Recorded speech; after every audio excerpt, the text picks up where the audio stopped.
So the school year has started, and maybe you're acing your classes. Maybe you're failing, and maybe you have no fucking clue whatsoever what to do. Yeah, I've been there. And as a year 12 student, I feel like it is my job to teach you guys the formula to handling everything so that you never feel stressed about school again and you just can be that student, okay? This ain't the time for us to be Katie Heron struggling about how we're gonna take down Regina. No. This is our time to be Elle Woods and Blair Waldorf, okay? This year is gonna be the best school year for us, and I'm gonna teach you how. Let's go. My name's Reno, and class is in session.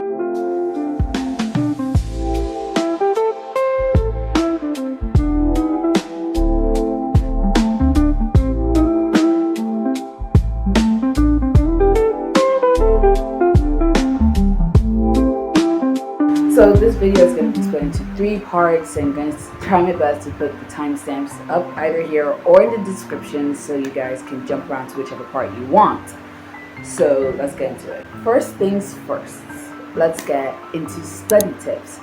Now, I personally have been a very big advocate against study tips, but once I started using them this year, I am so shocked, and I wonder honestly why I didn't use them before. Like, it is just crazy. They are so helpful. So let's get into it, right? First up, learn your learning type. So what is learning types? Learning types are just basically ways that you retain information and how you pick up information. There are 3 types. That's your auditory learners, your visual learners, and your kinesthetic learners. So auditory learners, they learn best through hearing, that's me. Visual learners, they learn better through seeing things, so reading and visual diagrams and all that stuff. While kinesthetic learners are people who work better with hands-on experiments, like they have to do calculations and they do a lot of practical work. So how does this help you? Knowing what sort of learner you are really helps you in knowing the best way to pick up the most information with the least effort. It's all about the law of the path of least resistance. That's all it just matters. That's all that it's just going on about. The path that takes the least amount of time for you to get the most amount of work done. Really, that's just it. So knowing this can help you figure out which way you keep the information in your head the best, so you don't spend as much time studying and you can spend more time covering more topics than we're spending more time on one topic. Like, for example, for me, I'm an auditory learner. I remember things better when I hear them. So a lot of things my teachers say in class, I remember them better. And in general, what people say, I remember them better than things I see. So I remember when I was preparing for my IGCSE last year. I'm in year 12, like I said at the beginning. So I wrote my IGCSE in year 11. When I wrote my IGCSE, I know my school gave us videos. It was those videos that helped me in chemistry and made me remember everything. Not even reading the textbook and all that stuff. It was the videos that helped me remember as much as I did. If not for those videos, I honestly feel like my IGCSE results would have been way worse than it was. Number 2, use study tips and tricks to your advantage. So I'm going to give you my favorite ones to use, and if you have any other ones that you like using, please drop them down in the comments. I honestly love learning about new stuff, and I want to actually try some new methods for myself. Number 1 is the avalanche method. So what's the avalanche method? This is actually more of a depth clearing thing, but I learned how to apply it in studying. So the avalanche method is basically this thing where you go from the hardest tasks to the easiest tasks. So let's say, for example, what subjects you're doing. Like, for example, on the right side of the screen, for me, are the subjects I'm doing this year in year 12. Now, on the left side of the screen are all these subjects again, but in order of what I find the most difficult to the least difficult. So when I'm studying, and this is what I did this exam, I started studying from the subjects I found the hardest to the ones I found the easiest. Why? Because I knew that if I went into the exam hall without preparing for the subjects I find the hardest, I am more likely to fail them than assuming I went into the exam hall for a subject that I don't really find that difficult without studying. So what this does, it reduces the amount of work that is most likely going to make you fail. Because if you get the hardest stuff out of the way, and it's just easier stuff left, you can quickly brush over them, and you know there's a lower chance of you failing.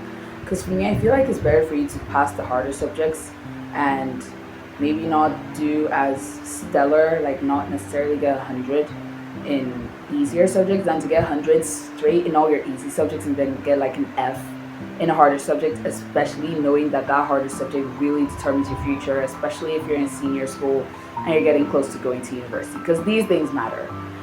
Next method, if you aren't really want to go from hardest to easiest, you can try the snowball method. This is where you go from the easiest to the hardest. So you remember my subject list here? Yeah. This is them again, just in order of easiest down to hardest.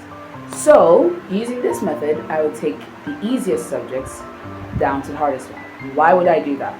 Because taking my subjects from the easiest to the hardest, I have to spend less time on the easier subjects because they're easy for a reason. I don't need to spend that much time studying them. So since they're easy and I spend less time on them, I have more time to focus on the harder subjects.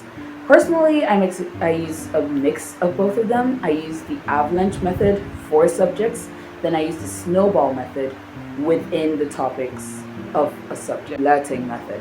Now, personally, if I'm doing this, I need to have a free period right after a class, and my schedule right now doesn't really give me the allocations for that, so I haven't been able to do it in quite some time. But if you have the chance to, trust me, it's really helpful. So what you're going to do is that you're going to get your studying journal, your textbooks, your notebooks, your pens, everything, okay? And first things first, when you start studying, you're going to open out your studying textbook, your studying notebook, anyways, and you're going to write down everything you can remember from a certain topic. So let's say it's physics and you're blurting for gravitational field or something. Everything you can remember from that topic, you're going to write it down. The formulas, definitions, solvings, everything. It doesn't matter which order it is in. All that matters is the fact that it was taught in class, it's part of the topic, and you're writing it. Just that. So you're going to do all of that.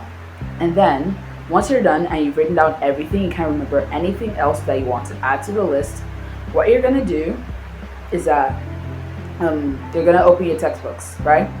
And in your textbooks, you're going to go through all the stuff you wrote. And I want you to tick all the ones you got right, X mark the ones that you got wrong, and write down the corrections of them. This is important because it's not just about retaining information, it's also making sure you retain correct information and you can relay this correct information out correctly and all this stuff. So now go through that. Then you're going to study again and go through the topic in your textbooks and take down your notes. And then at a later time, you're going to try blurt again and make sure that you get everything correct. I would not suggest that you do this continuously for like an hour straight because you can start losing focus.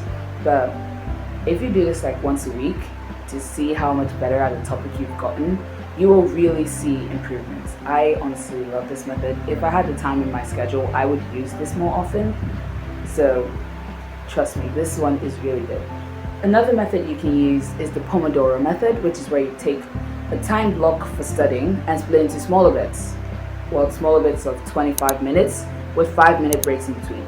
So let's say you have to study for 2 hours straight. You study for 25 minutes, then take a 5-minute break, and like that till the 2 hours is complete. Now, why is this helpful? It helps create for your brain a sense of urgency, because when in our brains we don't think something is urgent, we aren't gonna hurry up and do it. We aren't going to put any focus in it. We aren't going to put in any effort. We're just going to be like, we aren't going to do it, really. Because if you think about it, you have to study for 2 hours straight. Your brain's just going to be like, I don't have to study now. I mean, like, I got 2 hours, so. But if you have to study for only 25 minutes, your brain starts looking at it like, shit, I got work to do. You see the difference? It's quite jarring. So you can actually sit down and focus on your work and get more done quicker. Next up, I would say, is this is the last method I have for you guys today, and that's the 80-20 method. So this method is all about doing 20% of the work that gives you 80% of the results. So let's say a school uses a weighted GPA. My school doesn't. So this doesn't really apply to me, but if you use a weighted GPA, this could really be helpful. Now, a weighted GPA, different subjects can contribute different amounts to your final GPA, right? What subjects contribute the most? These are the subjects that you should focus on getting the highest marks in. I'm not saying don't focus on all your other subjects. You should. Every subject is important. Every subject needs its time to be studied, and you actually have to pay attention in all of them. But the subjects that contribute more to whether or not you're going to get a high GPA should have more of your concentration. Why? Because imagine this, you get 100 in all the other subjects that don't really contribute much, yet you get an F in something like math or English, and this contributes so much to your GPA. Do you still think that you're going to get that high GPA? It doesn't matter if you're doing only 3 subjects. For the fact that you have failed that math and English and they contribute a lot of weight, it will take you down. Nothing can stop the fact that your GPA will go down. So please, if you know you use a weighted GPA, this could be really helpful for you, because honestly I feel like it's very, I'm not saying it's good to fail. I personally would never advise anyone to purposely fail, but I personally feel like it's better to get average in subjects that don't contribute as much weight to your GPA than to get average in subjects that contribute a lot of weight, because just one subject that contributes a lot of weight can severely tip your GPA, and I wouldn't want that. So you guys should try your best, focus on subjects that contribute more to the weight, so that when those subjects are really high, they can help you drag your GPA upwards and in a more positive direction. Another tip I have for you guys is to separate your different tasks or subjects into different notes. So why do you think in school they give us notebooks, different notebooks for different subjects? Because first up, it helps keep everything neat and organized, and you don't have to waste much time looking for a topic. Because if you had math, English, chemistry, physics, economics, all your different subjects inside one notebook, and you're now looking for, I don't know, logarithms and mathematics, do you know how much more frustrating it will be for you to find out one topic? It'll be so hard. That's why they give us different notes so that, you know, we can find our topics easier, in a much easier sense. But also, we use different notes for different subjects because of energy. The energy you're going to use to approach mathematics is different from the energy you're going to use to approach English. So if you mash all of them up in one book, you're muddling up the energies that you're going to use to approach each subject. And then you start seeing that you're approaching English with math dexterity and you're approaching math with English dexterity, and you're going to fail if you do that. I know that I used to do that since I love English and I'm not the biggest fan of math. And I'd always approach math with English dexterity, and the results were, man, that's all I can say. So example, how I use this is I don't know how many notebooks, but I have a lot of notebooks. Like for example, the first notebook I have is my thoughts and ideas notebook. This is where I write down all my plans, all my ideas, including the script for today's video. I have a planner where I put in all my daily activities and all my daily schedules. I have a journal where I write down all my thoughts and everything. I have another notebook for studying, for my school subjects, and for any other big projects I have. Like for example, this very big project that I have going on that's a little bit secret right now. With time, I will reveal more about it, but yeah, that's all I can say about it now. And my last notebook is one that I use for learning Korean language, because it's just an interest of mine to be able to speak a lot of languages, and I've always been interested in the Korean language. So to me personally, I feel like splitting your subjects is one of the best things you can do for yourself, really. It's one of the best things you can do. My next studying tip for you guys is to sleep. Sleep. S-L-E-E-P. Sleep. Especially before exams. I know there's burning the midnight candle, and then you take your torch. If you're in a boarding school, I think you'd understand why you need the torch in school. But then you take your torch, and then you take it up, and you're just reading like, please, no, baby, sleep, please. Do you know why you should sleep? Okay, you stay up late, you burn the midnight candle. Now when you wake up in the morning, your brain is tired because you haven't gotten as much sleep as you're meant to. So now you're struggling to remember the things that you have read, and the things that you read late into the night. Now going to the example, you're now struggling to stay awake and write the exam, so you're most likely going to sleep, and then you end up rushing to finish your paper. And then when you're leaving the exam hall, you now realize that there's a lot more you could have written, and you didn't get a chance to write it while you're inside the hall because you're too tired. Yeah, I don't know. Why shouldn't you sleep? Why should you sleep? Yeah, why?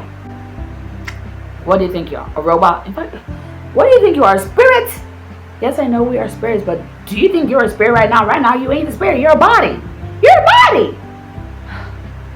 Please sleep. I am begging you. Sleep before exams. Personally, in my school, since I'm in a boarding school, we have prep that's from 7 to 8:45, and we can go for extended prep. I never go, even in exams. I never go for extended prep. Why?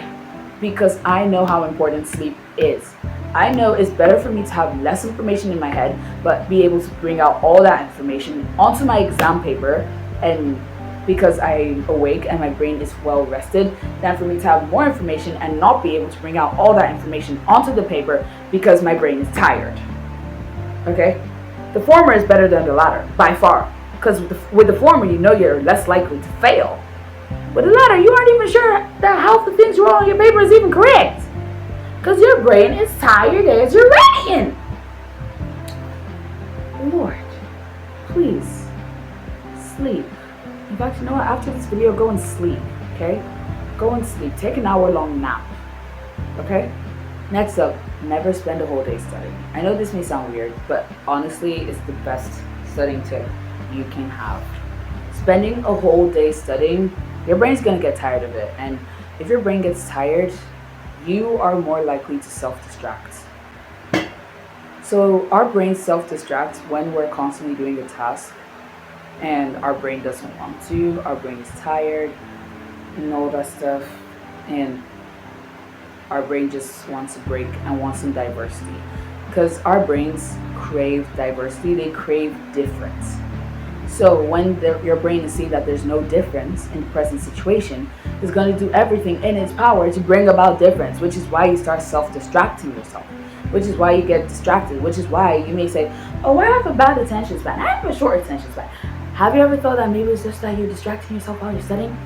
That maybe you actually just need a change in environment or a break altogether so that your brain has some diversity to feed off of? Have you thought of that? Please don't spend a whole day studying. I know. Right now I'm preparing for 2 exams right now. During summer break, I used to do nothing but studying against my free will anyways. My mom forced me to do that. And I know, I'll be honest with you, I was not serious. I did not study. I did not learn anything. So please, never spend a whole day studying. It's for your better good, so that you actually pay attention and be able to cover all your work in time. Now on to section 2, student life and student lifestyle. What you can do. So a thing you can do, my first step here, is accessorize. Make sure you look your best. Because when you look your best, you feel your best. And when you feel your best, you do your best. Personally, as you can quite clearly see right now, I'm not in my uniform. I actually came back from boarding school today. And I'm so tired, but it's like, no. For you guys, I'm going to give you this video, so I'm filming right now. And if possible, I'm going to put a picture of my uniform. This is my uniform here. And generally, I love my uniform. Even though some people say it's boring and all that stuff, I love my uniform. And I try my best to make it look cute and stuff. Like, for example, I want to buy some new earrings so that I can make my uniform look a bit cuter. On my bag, hell, I'm with my school bag right now. I have bag charms to make it more me. I also have a really pretty watch that I wear with my uniform, and it doesn't necessarily matter if you're allowed a uniform or not, because even with your uniform, you can still accessorize within the restrictions of your school code and still make it you, and still feel cute, and still feel adorable, and still feel your best. If you don't have a uniform, wear what makes you feel confident, but it is within your school rules. Look, being confident is good, but not at the expense of having to face unnecessary disciplinary measures with your school. Because that student, that it girl or it boy in school that's, everybody wants to be and they're on top of everything, they don't have time to start facing all these, teacher problems and all that stuff and getting called to the principal because they have dress code issues. Yeah.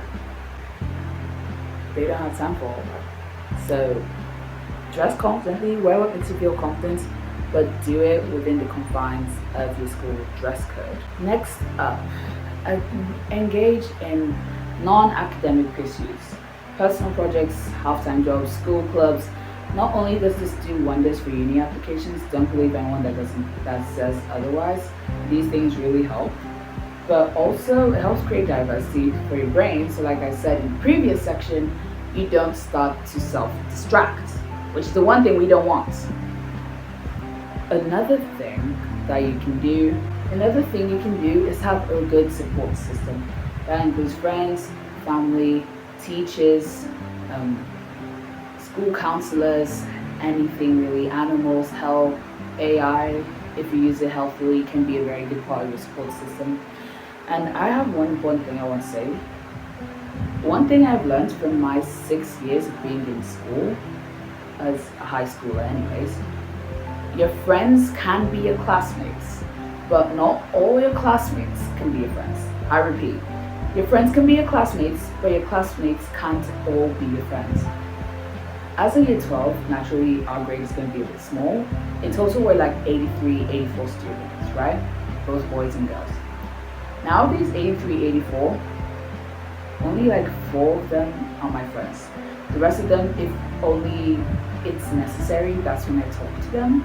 I don't talk to a lot of people in my school, and that's fine. I don't need to have all the people in my class being my friends, because if everybody was my friend, how am I sure they all truly like me? Because someone can be friends with you, but that doesn't mean they like you.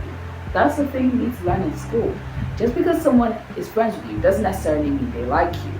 And honestly, I feel like it's much more better to have few friends and know all these few friends who have truly like you and appreciate you, than to have many friends and not even be certain if they actually give a shit about you or if they're willing to stab you in the back.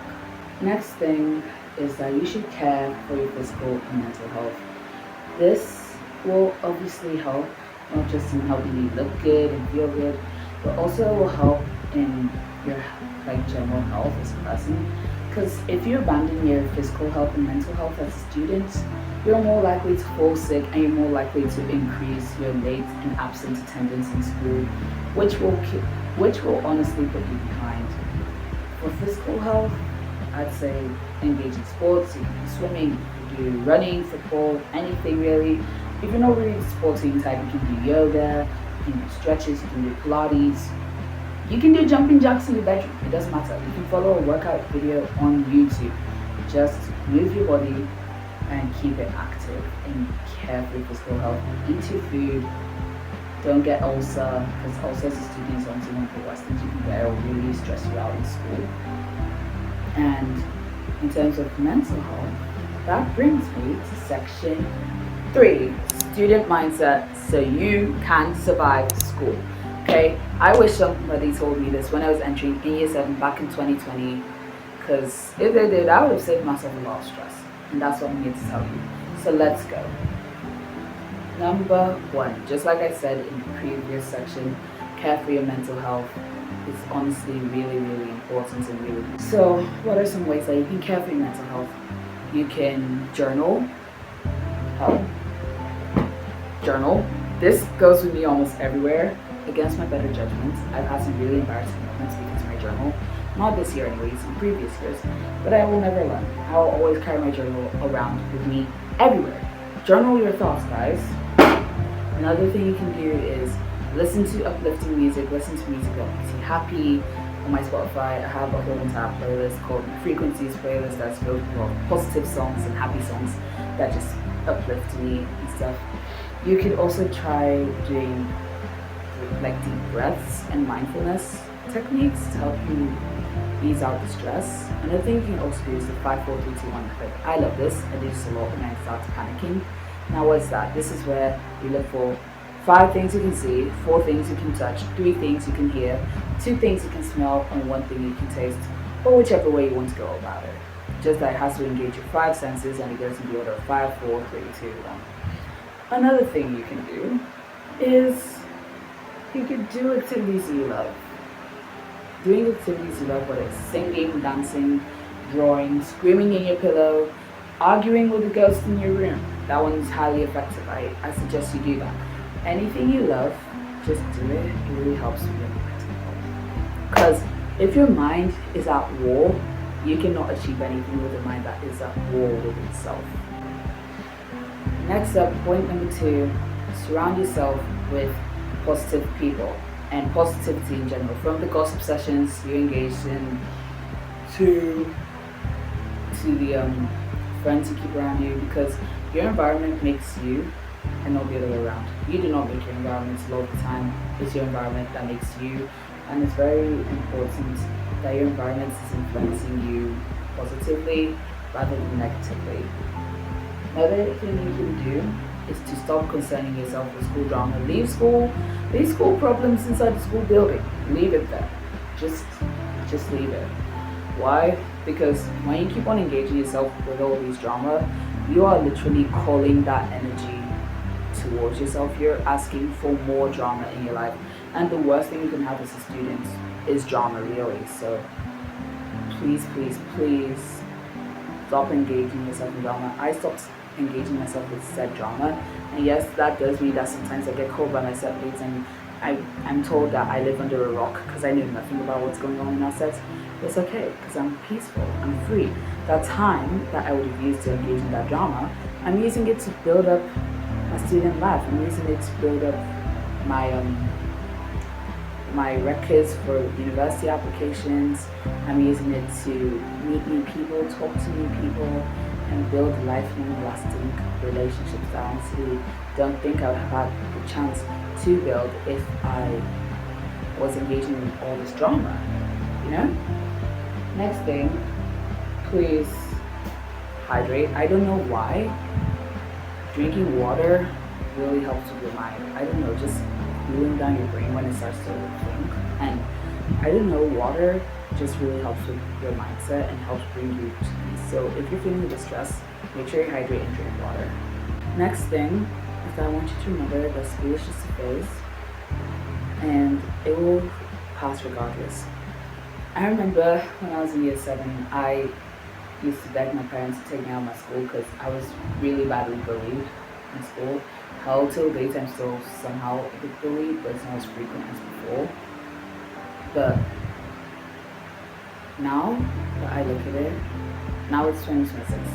I entered high school anyways in 2020. It's 2026. I'm finally graduating. Well, it's not yet 2026. Next year is 2026, but by 2026 I am graduating. I'm graduating next year, and when I think about it, I'm just like, wow. If anyone told me year 7 that these years would fly by so fast and before I know I'm graduating, I would have said, you're a bloody liar. Because I honestly felt like it was going to be forever, and I'm going to be sad forever and be bullied forever and have no friends forever. It's a lie. Now, as of this summer, I finally have a best friend. I remember when I started high school, my best friend from primary school, she abandoned me. Yeah, we went to the same secondary school and she abandoned me. Now I have a new best friend. Now I have better friends than the friends I started school with. Even the friends I made while I'm in school, I have friends now that are much better than them. And I'm happy and I'm glad. But I do not think my life is going to end in secondary school, all because of, frivolities. And my last point for this video, the last thing I want you to leave with is that it is never late for a rebrand. You can always change yourself. When I decided to rebrand myself, that was in year 11, halfway through the year. Do you know what halfway through the year, through year 11 is? January. School year starts in September, ends beginning of June. So let's just say it ends in May. Okay. Now, I chose to rebrand around January, February. That's practically halfway through the school year. That doesn't matter. You don't have to wait for January 1st for a rebrand. You don't have to wait for September, whichever first day of school you have for a rebrand. You can rebrand halfway through school and nobody gives a shit. Because the truth is, it doesn't matter what anybody else thinks. All that matters is what you think. And when you think it's the right time for you to rebrand, rebrand. It doesn't matter what anyone else says or what anyone else is doing. Just rebrand. So that's all for today's video. If there's any points that you guys really liked and would like to talk on more, you can drop it in the comments. I love reading them and I honestly love talking to you guys. If you want to check out more of my life, you can follow me on TikTok, Instagram and Snapchat. Yeah, I'll link all of them in the description, and I also think they're linked in my channel bio. I'm not sure, but I'm sure it's linked there. And I love you guys. If there's any other points that you want to add, drop it in the comments as well. I honestly want to learn some new methods for myself. And I love you guys, and I'll see you in the next video. Bye-bye.